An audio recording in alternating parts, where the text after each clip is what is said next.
Foss Whitlock was a successful businessman. 포스 휘트록은 성공한 사업가였다. He asked me to talk to his son, Brant. 그는 나에게 자신의 아들 브렌트와 이야기를 나누어 달라고 부탁했다.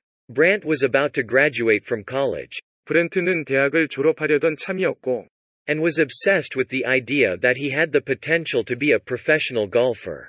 자신이 프로 골프 선수가 될 잠재력을 가지고 있다는 생각에 사로잡혀 있었다. Foss asked me to meet with Brant. 포스는 나에게 브렌트를 만나봐 달라고 부탁했다. Obviously hoping that I would steer him toward giving up his dream of being a professional golfer. 분명히 내가 그를 이끌어 프로 골프 선수가 되려는 자신의 꿈을 포기하도록 해주리라고 기대하면서, After seeing Brant, I met with Foss and suggested that he had too much to lose. 브렌트를 만난 뒤 나는 포스를 만나서 그가 잃을 것이 너무 많다고 넌지시 말했다.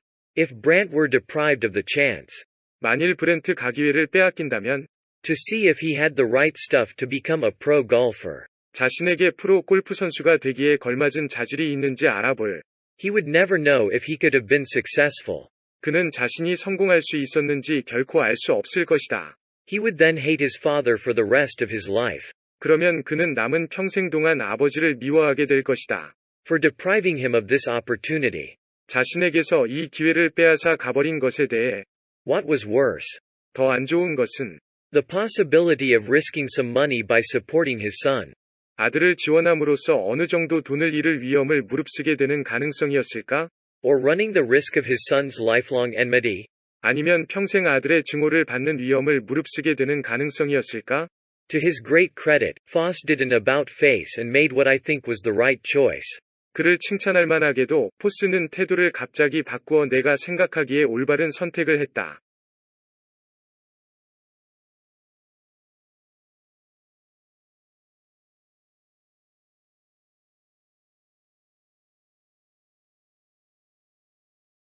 Do you like the garden, Ms. Danby? 댄비 양, 정원이 마음에 드십니까?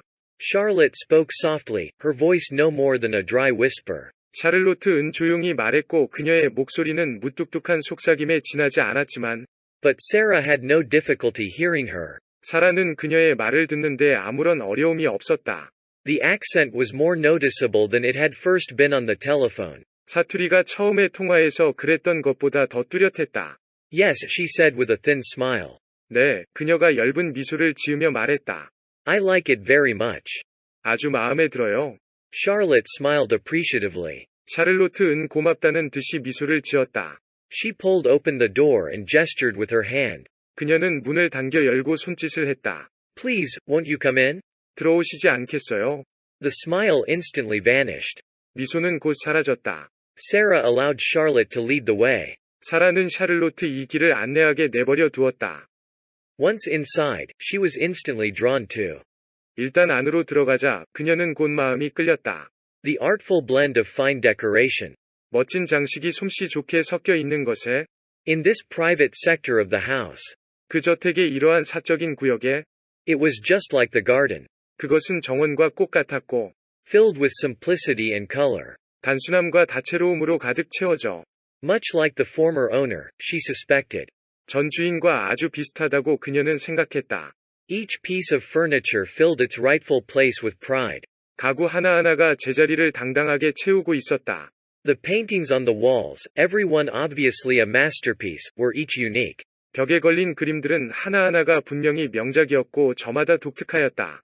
She recognized a few celebrated names. 그녀는 몇 개의 유명한 이름들을 알아봤는데, Which meant the collection had grown over the years. 그것은 그 수집품이 수년간에 걸쳐 늘어났다는 것을 의미했다.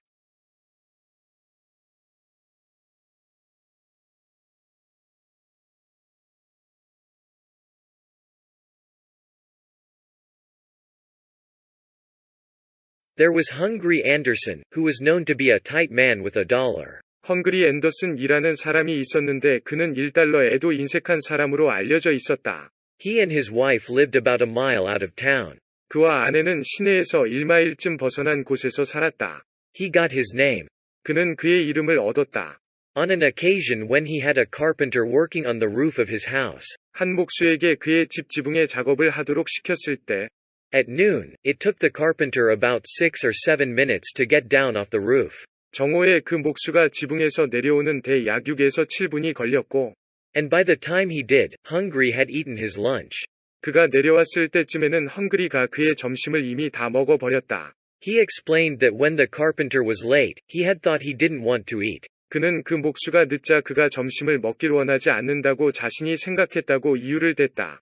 He was called Hungry Anderson from that day on. 그는 그날부터 헝그리 앤더슨이라고 불렸고, And people began to say he was a miser. 사람들은 그가 구두쇠라고 말하기 시작했다. To prove that he wasn't, 자신이 그렇지 않다는 것을 증명하기 위해 he bought a shiny Chalmers automobile. 그는 반짝거리는 첼머즈 자동차를 샀지만 But his instincts were too strong for him. 그의 본능은 그에게 너무 강했다. He kept the car in a shed in town and came in with his horse and buggy. 그는 그 자동차를 시내의 한 창고에 넣어두고 말 한 필이 끄는 마차를 타고 와서 Motored about town, put up the car, and trotted back to his farm. 시내 주위로 차를 타고 다니고는 차를 다시 넣어두고 자기의 농장으로 말을 속보로 달리게 하여 돌아갔다.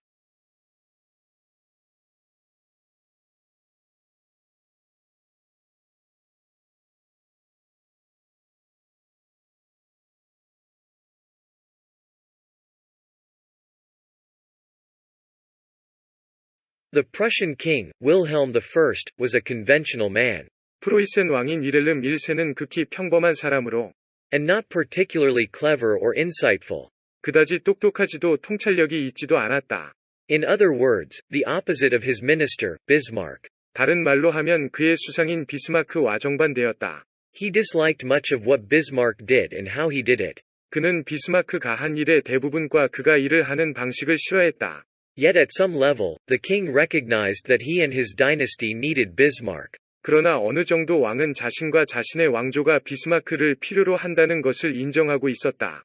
Even though, as Wilhelm once mildly complained, it's hard to be Kaiser under him. 위렐름이 언젠가 가볍게 불평을 했던 것처럼 그의 밑에서 황제를 하기가 어렵군, 이라고는 했지만, Since the monarch had the final say over foreign and defense policy, 황제가 외교와 국방정책에 대한 최종 결정권을 가지고 있었고, and governments answered only to him, 정부는 오직 그에게만 응답하고, and not the other way around. 그 반대로는 안 되었기 때문에, Bismarck only in the name of Wilhelm was able to exert great control over domestic and foreign affairs. 비스마크는 오직 위렐름 위 이름으로만 국내와 국외 문제에 대한 큰 지배력을 행사할 수 있었다. The two men's relationship was marked by terrible arguments. 그 두 사람의 관계는 심한 논쟁으로 두드러지게 나타났다. Bismarck would come down with severe headaches and fits of vomiting, 비스마크는 심한 두통과 발작적 구토에 시달리며 and claimed that he was dying. 자기가 죽을 것 같다고 주장하곤 했다. He frequently threatened to resign. 그는 자주 사임하겠다고 협박했다. In the end, it was always Wilhelm who backed down, saying, Bismarck mustn't think of resigning. 비스마크가 사임을 생각해서는 안 돼요, 라며 결국 주장을 굽힌 사람은 항상 위렐름이었다. Wilhelm wrote to him after one scene. 위렐름은 한 소동이 있은 다음에 그에게 편지를 썼다. It is my greatest happiness to live with you and thoroughly agree with you. 그대와 함께 살고 그대와 의견이 완전히 일치하는 것은 진정 나의 가장 큰 행복이요.